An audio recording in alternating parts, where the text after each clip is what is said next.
With Argus on the horizon, or looming ominously above us, depending on if you cleared the tomb of Sargeras, Draenei have once again taken center stage in the story. I think now is a great opportunity to talk about where the Draenei have come from, what they're doing on Azeroth, and for the role players, how to build your own Draenei character.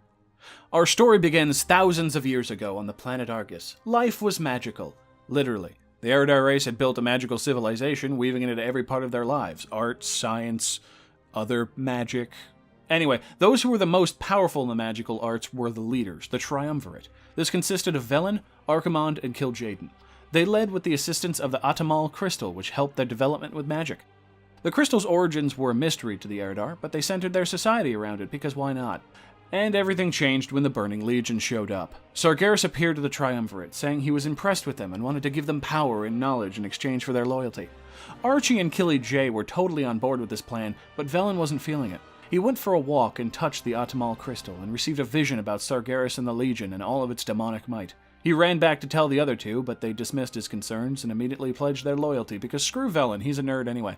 And so began the transformation of the Eredar into demons. Velen and the few hundred who followed his vision were up a creek without a paddle. They needed to escape the demonic forces that were now colonizing their homeworld, but they had no way out. Just then, he was contacted by a Naru who told him to use the Atamal crystal. Turns out it was a gift from them a long time ago, and it was a beacon they could use to call a spaceship and get the hell out of Dodge. Little aside, the Naru are these crystal beings. They're made of light and stuff, and they're really good, and they're basically the opposite to the Shadow people, Void Lords. Yeah, we're gonna get into that in another video, but anyway, just know that they're basically holy wind chimes. Anyway, Velen and his people climbed aboard the spaceship and bailed. It was here that Velen was now known as the Prophet, and his people now called themselves the Draenei, or Exiled Ones. In thanks for the Naru for saving them, they turned into a light-worshipping people and promptly spent the next couple thousand years running from Archie and Kil'jaeden, who were hunting them down after Velen's betrayal.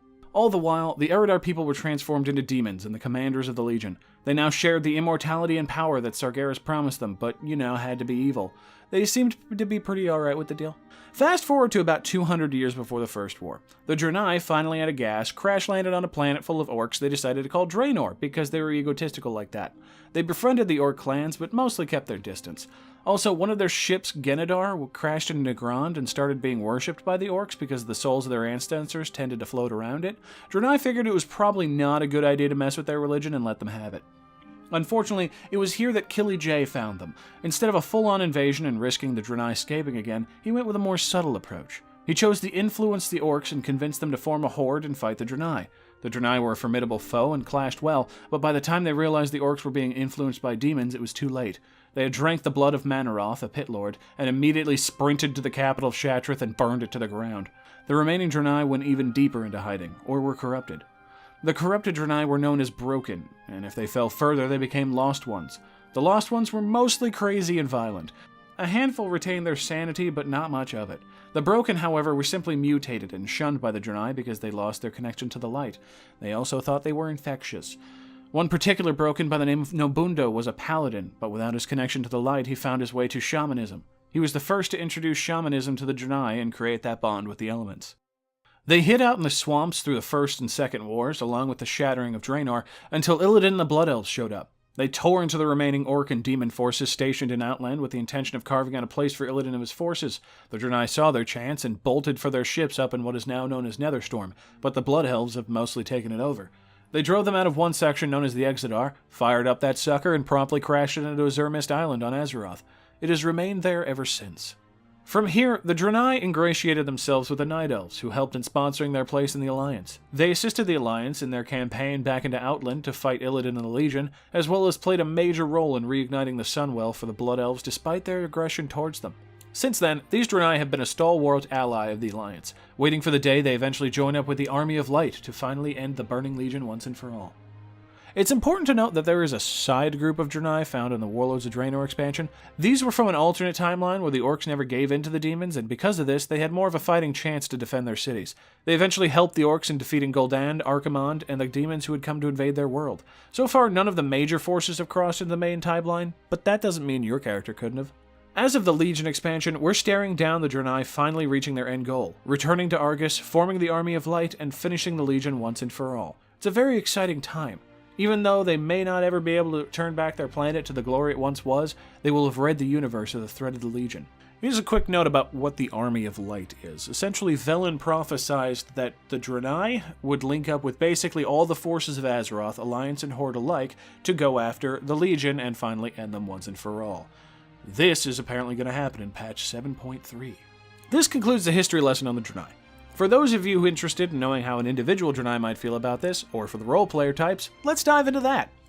So, you lost your home to demons, were chased for thousands of years by demons, lost another home to demons, crash-landed on a planet full of weirdos that your leader is telling you will eventually form the Army of Light. Even the orcs, who pledged themselves to demons once? That's assuming you were born back on Argus and not during the whole run from demons thing, in which case you might not even know of a time you weren't being hunted down by demons. First off, who are you? Paladin, mage, priest, warrior? The Draenei even have people whose sole job is to be an engineer for the crystal technology they use, which is fun. If you're any of those, you likely have had your work for the Draenei people all this time to, distract you from all the demon hunting thing. They needed strong fighters and healers to get through these tough years fighting demons, so you've likely picked up more than a few accolades. It's only during your time on Draenor and Azeroth that you've run into a situation where you don't need to be ready for combat all the time, just most of the time. Death Knight? Well, prepare to be shunned.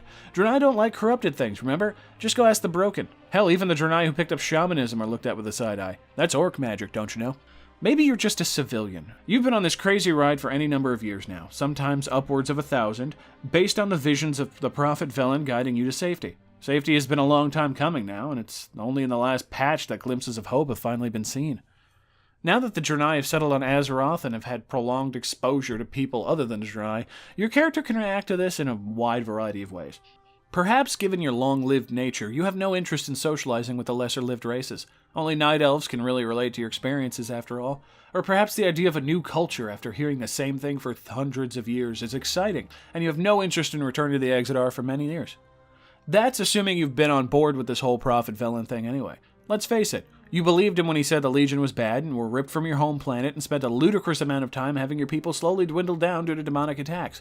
All the while, your old friends back home got a bit uglier, yeah, but also got immense power and immortality. Also got to travel to tons of new worlds. They burned them all to cinders, yes, but they got to see something other than the inside of the Exodar for all those years. Maybe you're feeling they got the better deal here. Being out and about in a world where you don't need to hide as a people can do a lot of things to shift perspective very quickly. Your Draenei character can feel shell-shocked, aloof, overly interested, any number of things from being dropped on foreign soil. But now that Argus is in full view in the sky, maybe that prophet wasn't so crazy for dragging us out here. Maybe we can do it. Whether you're a civilian or a paladin, that Felscard planet up in the sky isn't quite that creepy. It's hope that this all might be over soon. And you know what? For a Draenei, a normal life on solid ground sounds pretty good. Thank you very much for watching. If you enjoyed this video, please hit the like, share, and subscribe buttons, and take care, everybody.